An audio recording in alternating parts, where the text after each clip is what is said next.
जय श्री कृष्णा।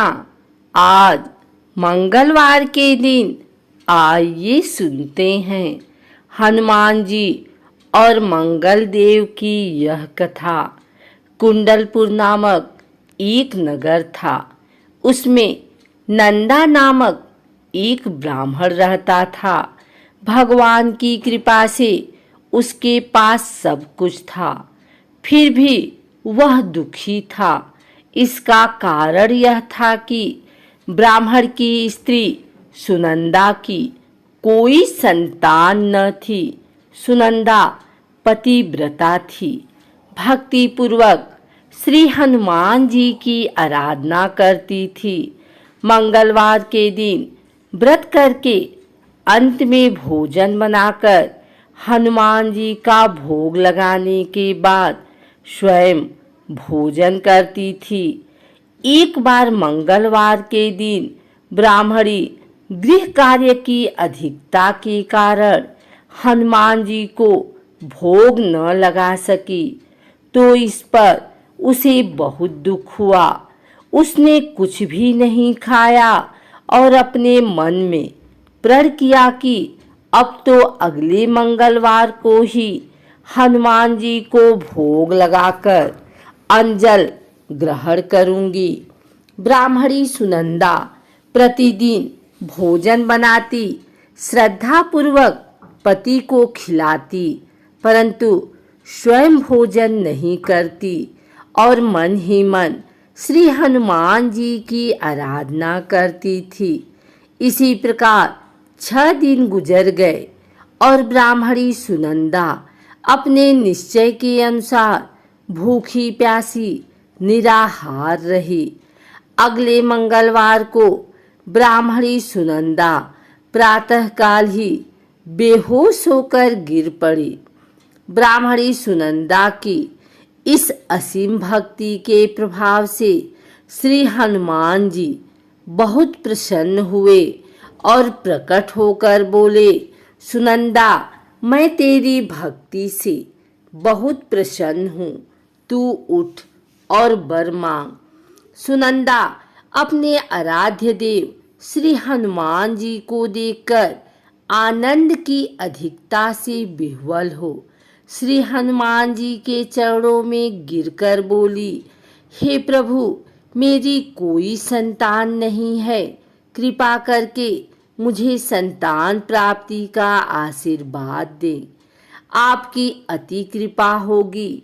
श्री महावीर जी बोले, तेरी इच्छा पूर्ण होगी। तेरी एक कन्या पैदा होगी, उसके अष्टांग प्रतिदिन सोना दिया करेंगे। इस प्रकार कहकर श्री महावीर जी अंतर ध्यान हो गए। ब्राह्मणी सुनंदा बहुत हर्षित हुई और सभी समाचार अपने पति से कहा। ब्राह्मण देव कन्या का वरदान सुनकर कुछ दुखी हुए, परंतु सोना मिलने की बात सुनी तो बहुत प्रसन्न हुए। विचार किया कि ऐसी कन्या के साथ मेरी निर्धनता भी समाप्त हो जाएगी। श्री हनुमान जी की कृपा से वह ब्राह्मणी गर्भवती हुई और 10वें महीने में उसे बहुत ही सुंदर पुत्री प्राप्त हुई। यह बच्ची अपने पिता के घर में ठीक उसी तरह से बढ़ने लगी जिस प्रकार शुक्ल पक्ष का चंद्रमा बढ़ता है। 10वें दिन ब्राह्मण ने उस बालिका का नामकरण संस्कार कराया।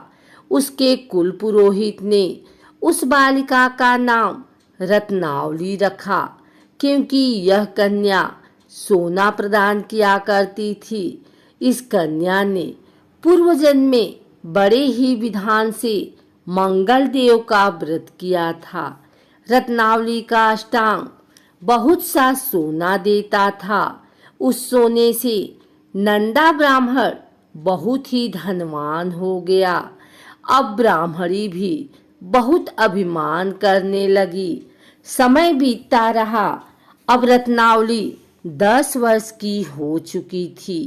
एक दिन जब नंदा ब्राह्मण प्रसन्नचित्त था, तब सुनंदा ने अपने पति से कहा, मेरी पुत्री रत्नावली विवाह के योग्य हो गई है, अतः आप कोई सुंदर तथा योग्य वर देखकर इसका विवाह कर दें।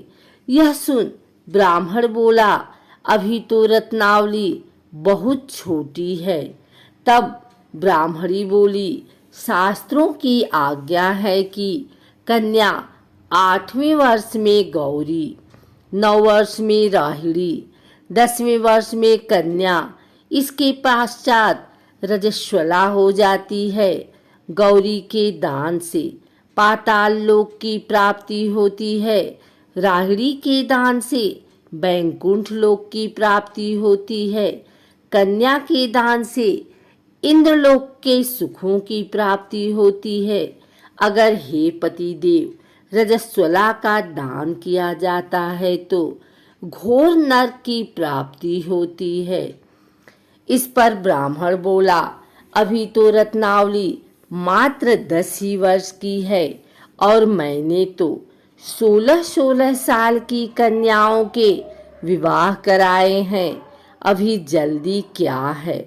तब ब्राह्मणी सुनंदा बोली, आपको तो लोभ अधिक हो गया लगता है। शास्त्रों में कहा गया है कि माता पिता और बड़ा भाई रजस्वला कन्या को देखते हैं तो वह अवश्य ही नरकगामी होते हैं। तब ब्राह्मण बोला, अच्छी बात है, कल मैं अवश्य ही योग्य वर की तलाश में अपना दूत भेजूंगा। दूसरे दिन ब्राह्मण ने अपने दूत को बुलाया और आज्ञा दी कि जैसी सुंदर मेरी कन्या है, वैसा ही सुंदर वर उसके लिए तलाश करो। दूत अपने स्वामी की आज्ञा पाकर निकल पड़ा। पंपई नगर में उसने एक सुंदर लड़के को देखा।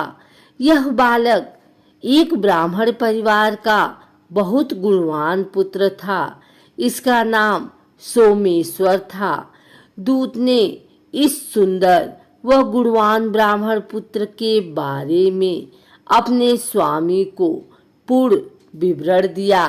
ब्राह्मण नंदा को भी सोमेश्वर अच्छा लगा और फिर शुभ मुहूर्त में विधि पूर्वक कन्या दान करके ब्राह्मण ब्राह्मणी संतुष्ट हुए।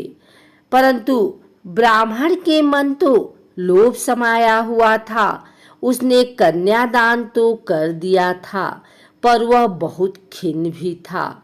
उसने विचार किया कि रत्नावली तो अब चली जावेगी और मुझे इससे जो सोना मिलता था वह अब नहीं मिलेगा। मेरे पास जो धन था कुछ तो इसके विवाह में खर्च हो गया और जो शेष बचा है वह भी कुछ दिनों पश्चात समाप्त हो जाएगा। मैंने तो इसका विवाह करके बहुत बड़ी भूल कर दी है। अब कोई ऐसा उपाय हो कि रत्नावली मेरे घर में ही बनी रहे, अपनी ससुराल ना जावे। लोभ रूपी राक्षस ब्राह्मण के मस्तिष्क पर छाता जा रहा था। रात भर अपनी सैया पर बेचैनी से करवटें बदलते बदलते उसने एक बहुत ही क्रूर निर्णय लिया। उसने विचार किया कि अब रत्नावली को लेकर उसका पति सोमेश्वर अपने घर के लिए जाएगा तो वह मार्ग में छिपकर सोमेश्वर का वध कर देगा और अपनी लड़की को अपने घर ले आवेगा, जिससे नियमित रूप से उसे सोना भी मिलता रहेगा और समाज का कोई मनुष्य उसे दोष भी नहीं देगा। प्रातः काल हुआ तो नंदा और सुनंदा ने अपने जमाई तथा लड़की को बहुत सारा धन देकर विदा किया। सोमेश्वर अपनी पत्नी रत्नावली को लेकर ससुराल से अपने घर की तरफ चल दिया। ब्राह्मण सुनंदा महालोभ के वशीभूत हो अपनी मति खो चुका था। पाप पुण्य को उसे विचार न रहा। अपने भयानक व क्रूर निर्णय को कार्य रूप देने के लिए उसने अपने दूत को मार्ग में अपने जमाई का वध करने के लिए भेज दिया था, ताकि रत्नावली से प्राप्त होने वाला सोना उसे हमेशा मिलता रहे और वो कभी निर्धन न हो। ब्राह्मण के दूत ने अपने स्वामी की आज्ञा का पालन करते हुए उसके जमाई सोमेश्वर का मार्ग में ही वध कर दिया। समाचार प्राप्त कर ब्राह्मण नंदा मार्ग में पहुंचा और रुदन करती अपनी पुत्री रत्नावली से बोला, हे पुत्री, मार्ग में लुटेरों ने तेरे पति का वध कर दिया है। भगवान की इच्छा के आगे किसी का कोई वश नहीं चलता है। अब तू घर चल, वहां पर ही रहकर शेष जीवन व्यतीत करना। जो भाग्य में लिखा है वही होगा।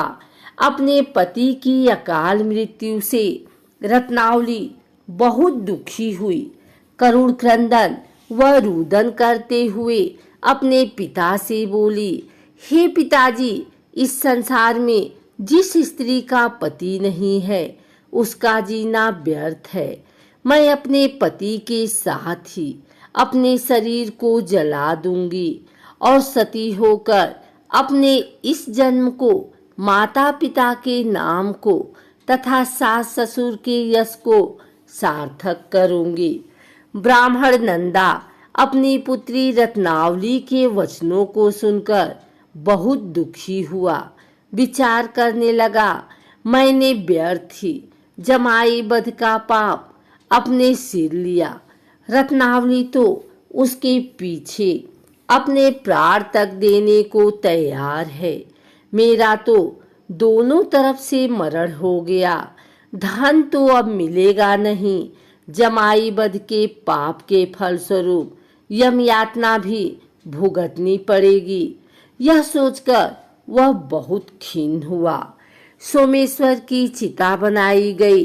रत्नावली सती होने की इच्छा से अपने पति का सिर अपनी गोदी में रखकर चिता में बैठ गई।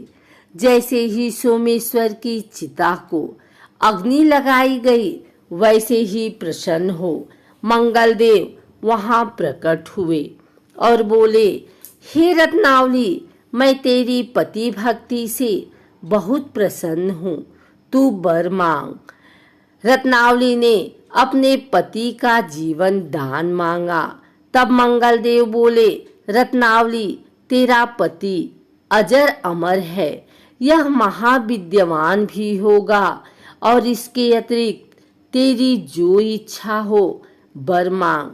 तब रत्नावली बोली, हे ग्रहों के स्वामी, यदि आप मुझ पर प्रसन्न हैं तो मुझे यह वरदान दीजिए कि जो भी मनुष्य मंगलवार के दिन प्रातःकाल लाल पुष्प, लाल चंदन से पूजा करके आपका स्मरण करे, उसको रोग व्याधि न हो, स्वजनों का कभी वियोग न हो, सर्प, अग्नि तथा शत्रुओं का भय न रहे।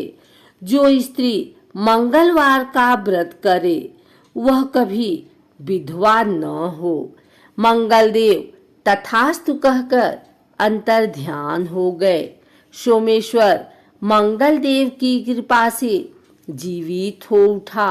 रत्नावली अपने पति को पुनः प्राप्त कर बहुत प्रसन्न हुई और मंगलदेव का व्रत प्रत्येक मंगलवार को करके व्रतराज और मंगलदेव की कृपा से इस लोक में सुख ऐश्वर्य को भोगते हुए अंत में अपने पति के साथ स्वर्ग लोक को चली गई।